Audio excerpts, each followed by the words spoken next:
Oke, baik, terima kasih Ibu Dwi. Ini sebelum jauh langkah kedua narasumber berikutnya, ini kita masih panas nih kan, masih ada nih. Ada Ustaz Abdul Rahman sama Ibu Dwi ini lagi habis menyelesaikan paparan. Nah ini kita buka tanya jawab dulu. Nah ya dulu mungkin ada bantu mic, nah ya ada bantu mic. Mungkin ada yang mau ditanyakan. Wih, ini langsung Pak Wadir.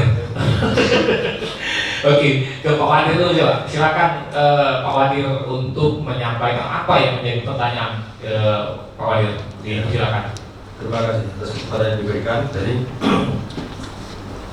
sangat menarik ya pembahasan hari ini, khususnya dari Pak Ustadz Abdul Rahman ya. Sebenarnya banyak yang ingin kita ketahui karena kenyataannya memang seperti yang disampaikan, berarti kan apa yang saya sampaikan tadi dalam pembacaan amanah dari Pak Dir kan tidak salah. Memang sudah secara resmi organisasinya memang sudah berhenti, tapi ternyata kenyataannya di lapangan kan memang kegiatan-kegiatan yang bersifat konsisten ya di bawah permukaan ini kan masih jalan terus.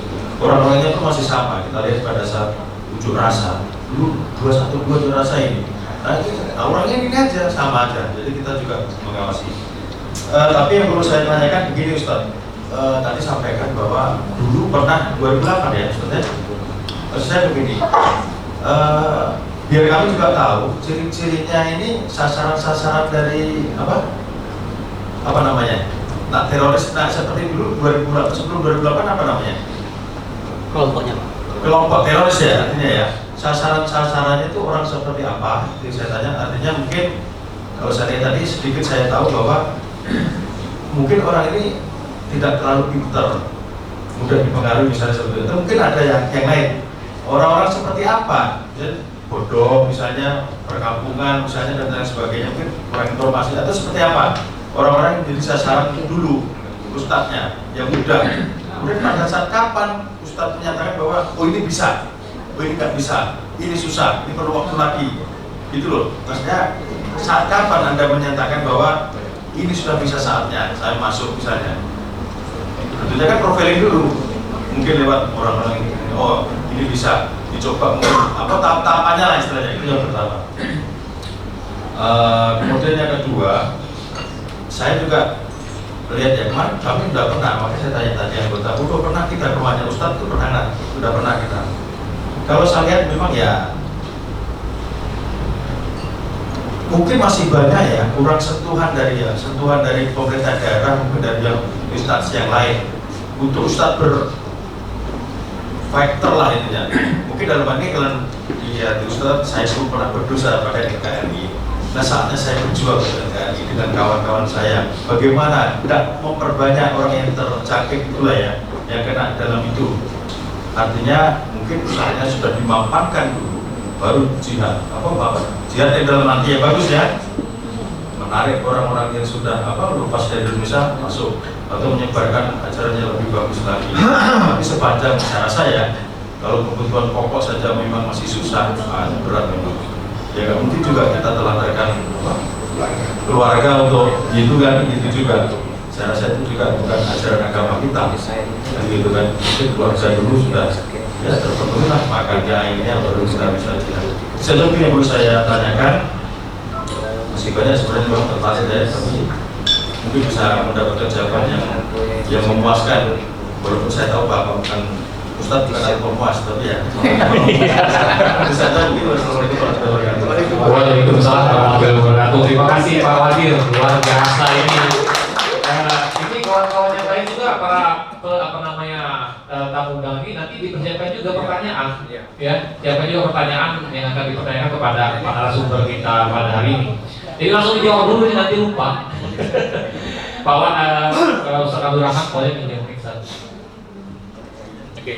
Jadi pertanyaan dari Pak Wadir mungkin yang pertama, ini ciri-ciri dan ciri-ciri dan sasaran kelompok yang mudah terpapar, misalnya gampang lah untuk dipengaruhi di paham radikalisme ini. Ini pertama, mungkin dijawab dulu itu.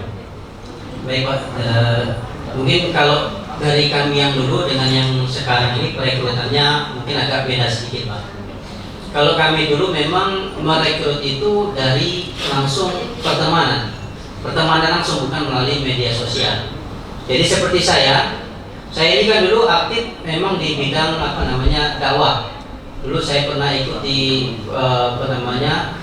forum anti kegiatan pemurtadan. Jadi memang saya intens untuk membantu orang-orang yang murtad untuk kembali lagi kepada negara agama Islam. Itu dulu kami. Jadi saya juga buka sekolah Islam kemarin sebelum ikut kegiatan gerakan ini. Nah kemudian saya berkenalan dengan teman kita yang asal Singapura yang dia itu buron, Pak. Nah jadi dia memotivasi saya ketika dia tahu saya ini memang di bidang keagamaan, dakwah, kemudian rajin ke masjid. Nah itu yang penting, Pak. Jadi rajin ke masjid, dia lihat, kemudian saya orangnya ya nggak macam-macam sama dia, mulai dia disampaikan pemahaman masalah jihad tadi. Nah jujur, Pak, saya dulu belajar agama, ilmu fikih, belajar akidah, akhlak, belajar. Cuman masalah jihad ini saya tidak belajar, tapi saya tahu jihad itu syariat dalam Islam.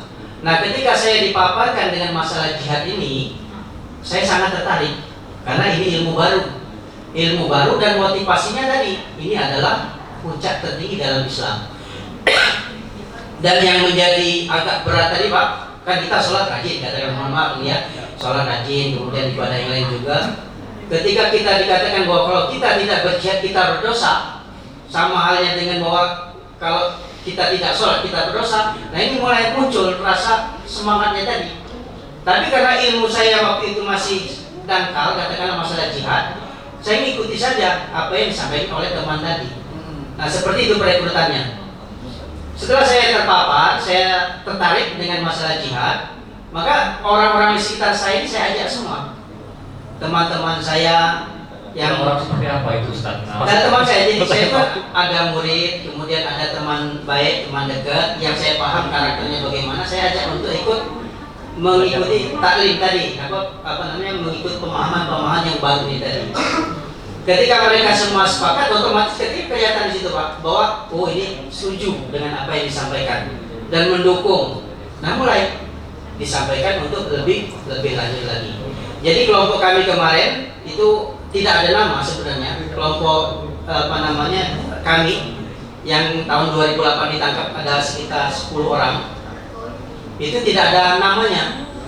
Tapi kami hanya mengatakan bahwa kami siap untuk melakukan jihad fisabilillah. Kelompok kami kemarin seperti sambungan ke pertanyaan Pak Wadir tadi, bahwa kita tidak ada pusat ataupun ini, jadi jaringan ini terputus, Pak. Jadi ketika kelompok Palembang tertangkap, tidak ada nyambung ke kelompok yang lain karena memang tidak ada komunikasi kepada kelompok-kelompok yang lain. Jadi semuanya terputus, sel-sel terputus. Jadi kalau dikatakan nanti dari pusat arahannya begini, tidak begitu. Jadi kami kemarin berdiri sendiri di Palembang, kemudian oleh Nurdin M. Top, Pak, itu kami karena ada link, ada teman kita yang kebetulan nge-link ke Nurdin M. Top, maka kami direkrut. Kelompok kami yang Palembang ini dikenalkan kepada Nurdin M. Top.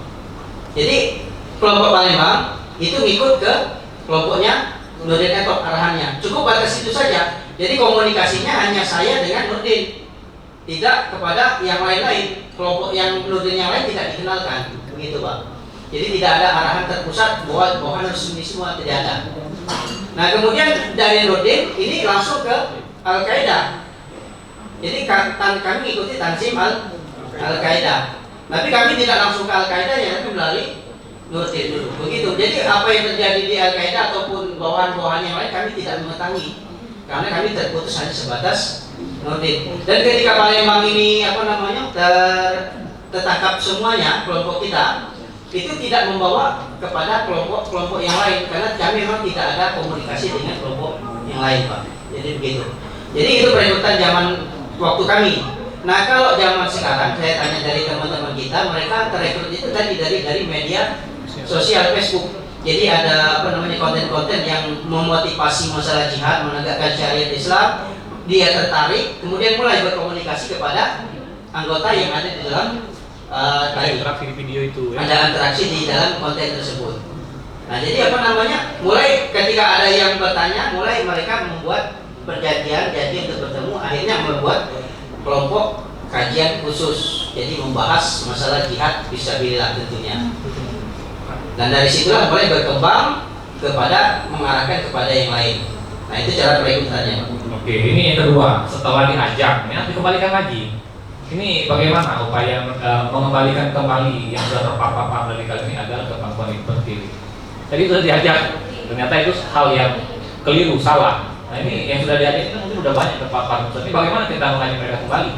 Nah, kalau kami kemarin kelompok kita Pak, itu karena semuanya ikut tertangkap, maka ya semuanya kembali pemahamannya sama seperti sekarang. Jadi ada yang teman kita tadi saya bilang sudah kembali ke NKRI, sudah, kalau bahasa Densus itu sudah hijau begitu Pak. Nah, jadi yang sudah hijau ya pemahamannya tidak seperti dulu, tidak radikal, tidak anggap polisi itu tauhid, murtad atau diperangi, tidak. Tapi apa namanya, sudah kembali seperti pemahaman yang selayaknya seharusnya. Nah, tapi ada juga teman kita yang masih keras, masih belum mau kembali kepada pemahaman NKRI tadi, kembali ke NKRI. Dia tetap keras bahwa harus tetap menegakkan syariat Islam. Nah, ini yang agak sulit. Nah, ketika orang sudah berpahaman keras, itu akan sangat sulit untuk dikembalikan kepada pemahaman yang seharusnya. Betul Pak? Jadi kami kembali kepada pemahaman, katakanlah kembali ke NKRI bukan seperti membalikan telapak tangan, dikasih nasihat sedikit langsung oh ya kita mengikuti, tidak seperti itu. Prosesnya panjang dan banyak yang pura-pura ketika itu. Ketika didatangi polisi, ketika didatangi ini ya kita mengikuti saja. Tapi pada setelah bubar ya sudah tidak lagi pemahamannya kita ikuti, gitu. Nah, jadi untuk kembali kepada NKRI ini perlu perjuangan dan apa namanya rangkaiannya agak panjang. Jadi baru kita kembali kepada pemahaman untuk kembali ke NKRI. Jadi tidak mudah Pak. Oke, tadi disinggung juga soal program Yayasan Pelita yang saat ini Ustadz pimpin. Ini seperti apa dari? Program kita sebenarnya kita banyak program, itu ada ekonomi, ada sosial kemasyarakatan, ada pendidikan. Jadi pendidikan ini kita sekarang sudah berjalan, cuma yang masih kecil-kecilan Bapak Ibu. Kita buka rumah ngaji, rumah tahfiz. Jadi kita ngajar ngaji untuk anak-anak dan juga ada untuk orang dewasa juga. Tapi muridnya karena kita baru lah, belum bisa banyak, jadi masih hanya beberapa puluh orang saja yang sudah ikut bergabung di dalam rumah ngaji kita. Nah, itu yang program pendidikan. Kemudian di program ekonomi kami kemarin sudah mengajukan untuk dibantu kepada BINDA untuk pembuatan ternak ikan. Cuman prosesnya sampai sekarang belum lanjut Pak. Jadi kalau nanti ada yang bisa menginfokan untuk dikomunikasikan mungkin akan lebih baik.